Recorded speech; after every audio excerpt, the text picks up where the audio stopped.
कि जिनको विजुअलाइजेशन समृद्धि का अच्छी तरह करने नहीं आता है और उनको अवचेतन मन पर विश्वास है कि अवचेतन मन के अंदर समृद्धि को डाल देंगे तो अवचेतन मन समृद्धि को खींचेगा। तो भारतीय धर्म कहता है कि रोज लक्ष्मी की पूजा कर और लक्ष्मी वो जो धन का घड़ा लेके बैठी है उसको रोज देखेगा तो उसके लिए अलग से कोई विजुअलाइजेशन करने का काम नहीं पड़ेगा। वो लक्ष्मी का छवि विजुअलाइज हो जाएगा तेरे में तो वो धन का घड़ा लेके बैठी देवी या तेरे अंदर घुस जाएगी मन की छवि में तो वो समृद्धि को खींचेगा। और उसके लिए हम विजुअलाइजेशन नाम भी नहीं दिए थे और विजुअलाइजेशन का अलग टेक्निक भी हम नहीं सिखा रहे थे। हम रोज मंदिर जाते थे, जब भी हमको ज्ञान चाहिए एक पुस्तक और माला रखी हुई देवी को नमस्कार करते, दूध और पानी को अलग करने वाला उसका वाहन हंस को देखते और ईमानदार बनने का, ज्ञानी बनने का शिक्षण उससे लेते। और जब भी हम कमजोर पड़ते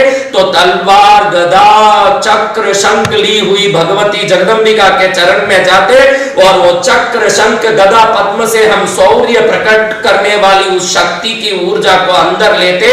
अवचेतन मन में जब भी हमारे अंदर वीर्य और शौर्य घुसता हम वीर और तेजस्वी बनते।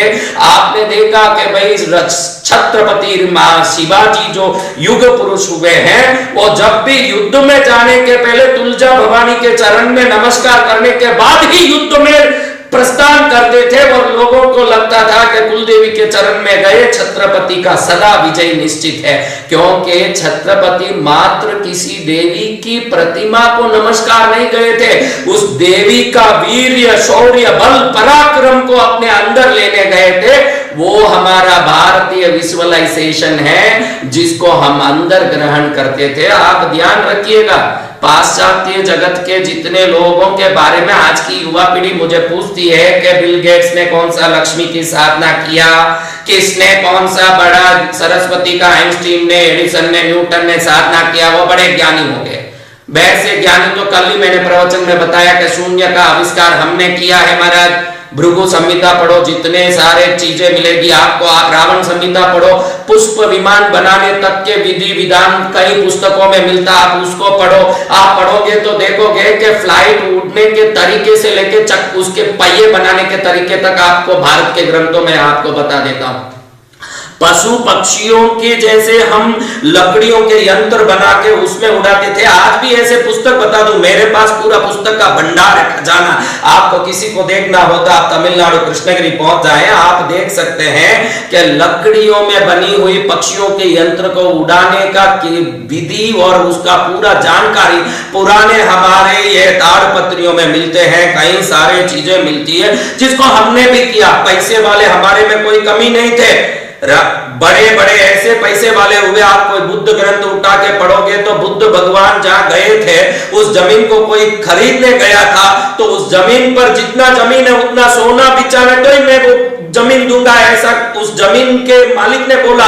तो हमारे उस खरीदार व्यक्ति ने पूरे जमीन पर सोने का सिक्का बिछाया और जितना जमीन था उतना सोने का सिक्का बिछा के उस सिक्के को प्राप्त करने के बाद ही जमीन के मालिक ने इसको वो जमीन दिया, क्योंकि बुद्ध के चरण स्पर्श से वो जमीन पवित्र हुआ था।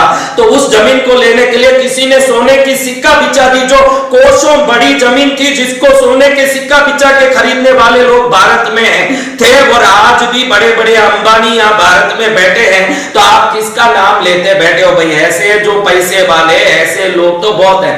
और आपको मैं कोई कहानी कथा नहीं बता रहा हूं, मैं अमेरिका घुमा हुआ हूं, यूके घुमा हुआ हूं, वहां भी ड्राइवरों को देखा है मैंने, ग्लास पहुंचने वालों को देखा है मैंने, वहां भी छोटे स्तर में काम करने वाले कई मजदूरों को मैंने देखा है जो यहाँ की जैसे ही दुखमय जीवन वहां भी जीते हैं लोग। आप ध्यान रखना, पैसे वाले हर जगह होते हैं, ज्ञानी हर जगह होते हैं, लेकिन सिर्फ भारत में ऐसा विधान है जहां जो पैसे वाले नहीं है, ज्ञानी नहीं है, उनको भी समृद्ध और ज्ञान पाने के लिए हमने मंदिर और मूर्तियां बना के रोज उन प्रतिमाओं के द्वारा ज्ञान के चिन्हों को, समृद्धि के चिन्हों को हमारे अंदर डालने की कोशिश कराई। और जो रोज जो मंदिर जाके समृद्धि के घड़े को, ज्ञान के पुस्तक और मालाओं को देखने वाला धीरे धीरे अवचेतन मन में उसको अंदर लेके वो बड़ा आदमी बन गया। पाश्चात्य देशों में ऐसी कोई विजुअलाइजेशन की व्यवस्था नहीं है। वो जो नहीं है उसको विजुअलाइज करना सिखाते हैं कि भाई तेरे को मर्सिडीज कार चाहिए क्या, तू ऐसे सोच के मर्सिडीज कार है, लाल कलर का है और उसमें सीट इस रंग के हैं, उसमें ये स्टीरियो लगी हुई है, उसमें से ये गाना चल रहा है और उसका ऐसा रूप रंग है, ऐसे विजुअलाइज कर। हमारे भारतीय परंपरा ने ऐसे नहीं होने वाली वस्तुओं को विजुअलाइज करने नहीं सिखाया, वस्तुओं को सामने रख के उसको देखना सिखाया। मूर्ति पूजा का कोई रहस्य समझ लेगा कि हमको जो चाहिए हम उसी मंदिर में जाते हैं। आप देखेंगे कि जिसको जो चीज की कमी है उसको पूरी करने वाली देवताओं के पास वो पहुंचता है। जिसको डर लगता है वो भैरू जी के पास और दुर्गा के पास पहुंचता है। जिसको ज्ञान चाहिए वो सरस्वती के पास पहुंचता है। जिसको समृद्धि चाहिए वो लक्ष्मी के पास पहुंचता है। जिसको पूर्णता चाहिए, मोक्ष चाहिए, वो राम, शिव, शंकर, जहां पहुंचना महावीर, गुरु नानक, बुद्ध के पास पहुंचता है। वो वहीं पहुंचता है जहां उसको वो सामग्री चाहिए, वो उस जगह पहुंचता है जिस जगह वो चीज पहले किसी ने उपलब्ध की थी और आज उपलब्ध कराएंगे, ऐसे विश्वास हम में है। और वो वही चीजों हाथ में लेके बैठे हैं जिन चीजों के लिए हम तरसते हैं और कामना करते हैं। और वही चीज हम जब भी रोग आता है धन्वंतरी को याद करते हैं, वो अमृत कलश हाथ में लिए बैठे हैं। और जब भी हम अमृत कलश को देखते हैं हमारे मन में विश्वास आता है कि ये अमृत कलश अमर करता है तो मुझे भी आरोग्य देगा, अमर करेगा। क्योंकि धन्वंतरी देव के हाथ में संजीवनी पुट्टी भी है, अमृत कलश भी है। संजीवनी सर्व रोगों का निवारणी है और अमृत कलश सभी चीजों से मुक्त करके, सभी रोगों से मुक्त करके, सभी दुखों से मुक्त करके, सभी व्याधियों से मुक्त करके व्यक्ति को अमर बना सकता है। तो व्यक्ति जब दुख आता है तो धन्वंतरी मंदिर में पहुंचता है और धन्वंतरी देव को नमस्कार करके उनको जब देखता है तो उसको विजुअलाइज करता है कि कोई देव हाथ में अमरता का कलश और व्याधि निवारण की बुट्टी, बुड़ी जड़ी बूटी लेके बैठे हैं, तो वो देवता से मेरा कल्याण होगा। आप ध्यान रखिएगा, जिन लोगों को लगता है कि मुझे विजुअलाइज करने के लिए अंदर में घुसना पड़ेगा, जो भी चीज अंदर घुसती है वो अगर बाहर में होगी तो ही अंदर घुसेगी, जो नहीं है वो कभी नहीं घुस सकती। इसीलिए कल मैंने कहा कि जिन धर्मों ने मूर्ति पूजा का विरोध किया है उनके पास विजुअलाइज करने के लिए सामने सैंपल चीज नहीं है, कोई एग्जाम्पल नहीं है, तो वो बिना एग्जाम्पल के जब जबरदस्ती किसी न किसी को विजुअलाइज करने लगते हैं। अगर कोई कहे कि भगवान सब जगह व्याप्त है इसलिए उनका कोई रूप नहीं है, तो तेरा बाप का रूप है, तेरी माँ का रूप है, तेरे भाई का रूप है, तो उस रूप को पकड़ के तू समझता है कि ये मेरा बाप है। भले वो आज मेक्सिको में हो, तेरा बाप फ्लाइट पकड़ के अमेरिका में गया हो, आज तेरे सामने नहीं हो, लेकिन जब तू कहता है कि ये मेरा बाप है, इसको मुझे देखना है, तो उस बाप का एक रूप देता है।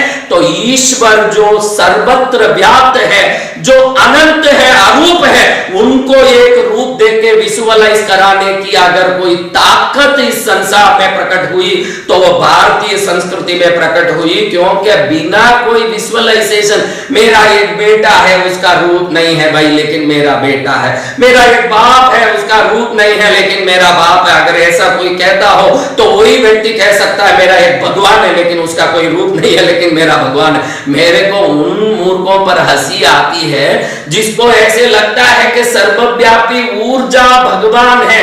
हम बच्चों के लिए भी स्कूल चलाते हैं, युवाओं के लिए भी स्कूल चलाते हैं, तो प्रोफेसरों के लिए भी पाठ पढ़ाते हैं।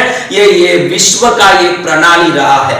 आप ऐसे नहीं कर सकते कि भाई बड़े बड़े लोग पढ़ाई पढ़ेंगे लेकिन बच्चे नहीं पढ़ पाएंगे, क्योंकि बच्चा ABCD सीखेगा तो फिर थोड़ा आगे जाके एप्पल, कैट, रैट, डॉग सब सीखेगा, फिर जाके We eat apple for health ऐसा ये कोई वर्ड बोल सकेगा। ये स्टेप बाय स्टेप होगा।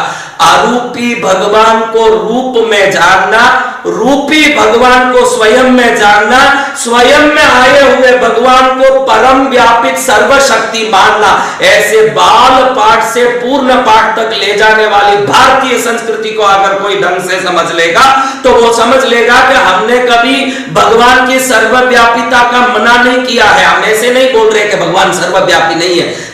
भगवान की सर्वव्यापिता को हमने विष्णु पुराण में बहुत अच्छे से साबित किया है कि भगवान ने 3 पैर में इस पूरे ब्रह्मांड को नाप लिया।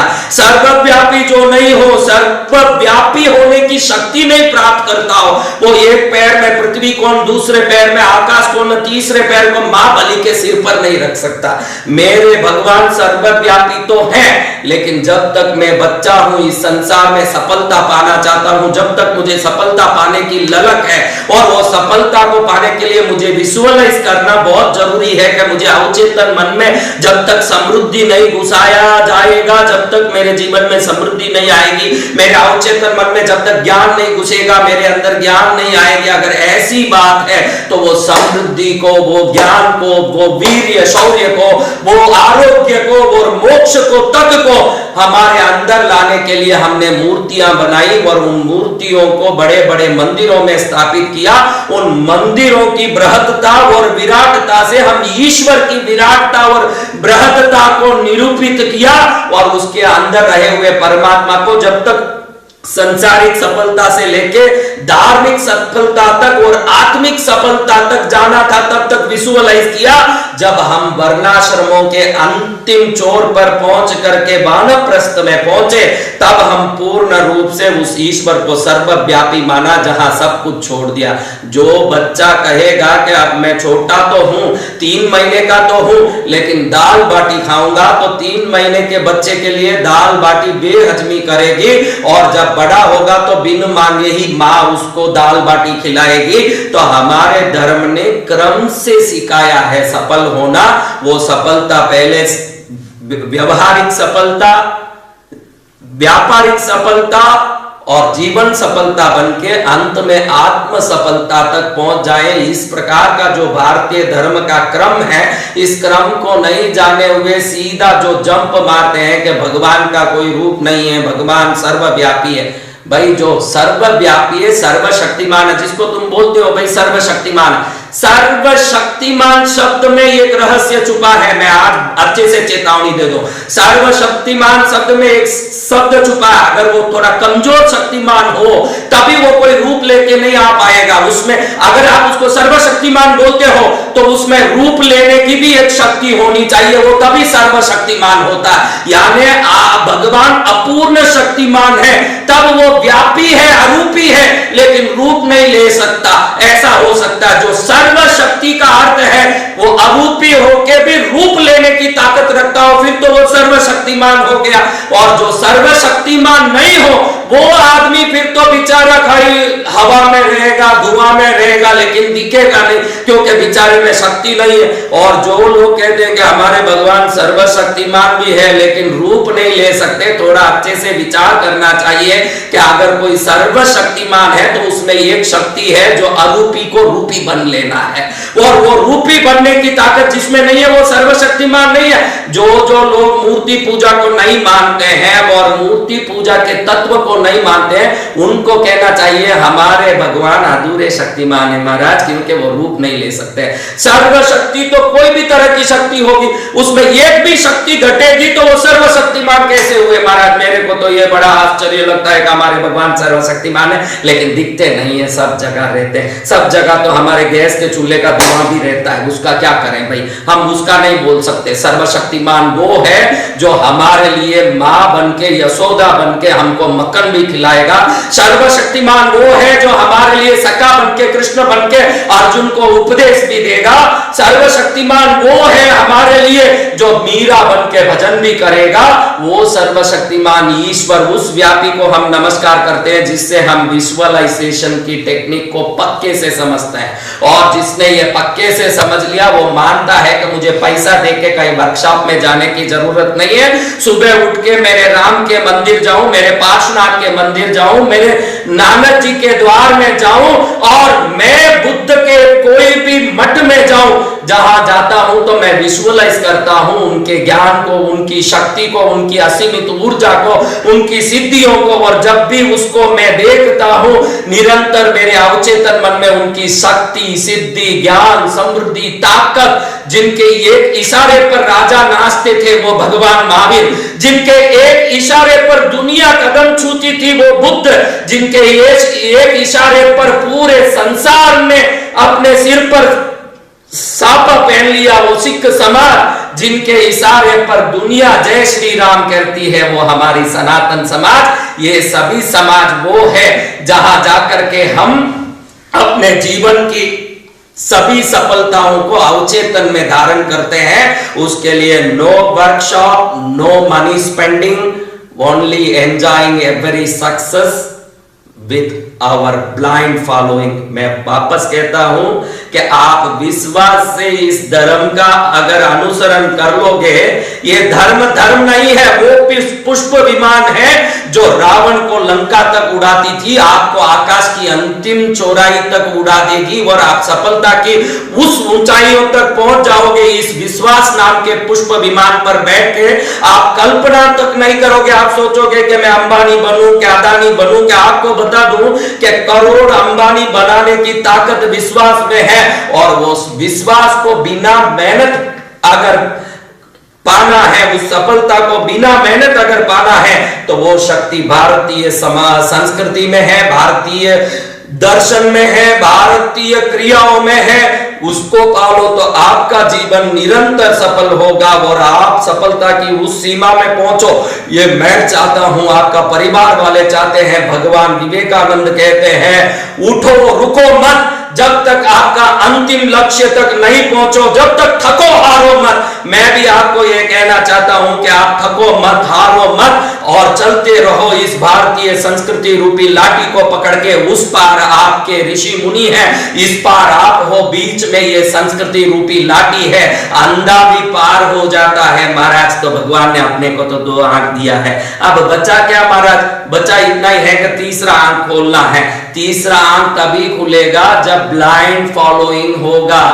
ध्यान रखना, संसार पर अंधविश्वास करोगे तो धोखा होगा, और धर्म के साथ तर्क करोगे तो भी धोखा होगा। धर्म तर्क से परा है और संसार विश्वास से परा है। संसार में विश्वास करोगे, फिर आप कहोगे कि काका जी ने धोखा दे दिया, पड़ोसी ने धोखा दे दिया, फलाने ने धोखा दे दिया। आज तो सुनने में आता है कि पति ने पत्नी को धोखा दिया, पत्नी ने पति को धोखा दिया। संसार में बेटे ने बाप को धोखा दिया, बाप ने बेटे को धोखा दिया, बेटे ने बाप को जमीन के लिए मार दिया। संसार में विश्वास दुख देगा, धर्म में अविश्वास दुख देगा।